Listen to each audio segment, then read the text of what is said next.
Welcome to PM7 వార్తలు. ఫిబ్రవరి 1న కేంద్ర ఆర్థిక మంత్రి నిర్మలా సీతారామన్ పార్లమెంట్ లో కేంద్ర బడ్జెట్ ను ప్రవేశపెట్టనున్నారు. ప్రతి ఏడాదిలానే ఈ ఏడాది బడ్జెట్ పై కూడా ప్రజలలో విశేషమైన ఆసక్తి నెలకొంది. బడ్జెట్ లో తీసుకునే నిర్ణయాలు ప్రతి భారతీయుడి జీవితాన్ని ప్రభావితం చేస్తాయి. నిత్యావసరాల ధరల నుండి ఆదాయ పన్ను సడలింపుల వరకు ప్రతి అంశం ప్రజల జీవనానికి ముడిపడి ఉంటుంది. ఈ సంవత్సరం బడ్జెట్ లో రోజువారీ అవసరమైన వస్తువుల ధరలు తగ్గుతాయని విశ్లేషకులు భావిస్తున్నారు. ప్రధానంగా పన్ను మార్పులు నిత్యావసర వస్తువుల ధరలపై ప్రభావం చూపుతాయి. తద్వారా మధ్యతరగతి ప్రజల జీవితానికి కొంత ఊరటనిచ్చే అవకాశం ఉంది.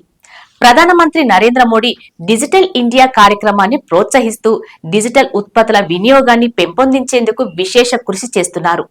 ఈ దిశలో ఈసారి బడ్జెట్ లో ఫోన్లు, ల్యాప్టాప్లు, టీవీల వంటి డిజిటల్ ఉత్పత్తుల ధరలు తగ్గే అవకాశం ఉందని నిపుణులు అంచనా వేస్తున్నారు.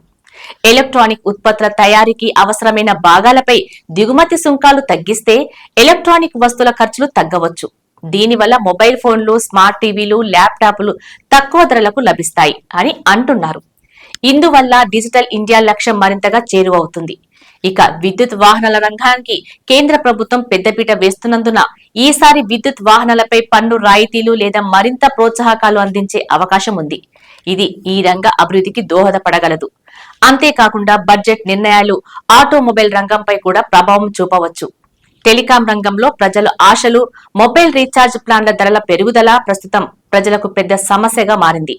టెలికాం కంపెనీలు సాంకేతికత, మౌలిక వసతులపై ఖర్చులు పెరుగుతున్నాయని చెబుతున్నప్పటికీ బడ్జెట్ లో ఈ రంగానికి ఎలాంటి ఉపశమనం లభిస్తుందో చూడాలి. బడ్జెట్ లో తీసుకునే చర్యల వల్ల మధ్యతరగతి ప్రజలకు మరింత ప్రయోజనం కలగాలని అందరూ ఆశిస్తున్నారు. ముఖ్యంగా ధరల తగ్గింపులు, పన్ను సడలింపులు వంటి అంశాలు ప్రజల జీవితాలను సులభతరం చేస్తాయి.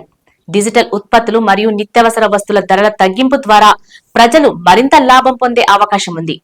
ఈ బడ్జెట్ ప్రకటనలో ఎలాంటి కీలక నిర్ణయాలు వెలువడతాయో, ప్రజల జీవితాలను ఎలా ప్రభావితం చేస్తాయో చూడాలంటే ఫిబ్రవరి 1 వరకు వేచి చూడాల్సిందే.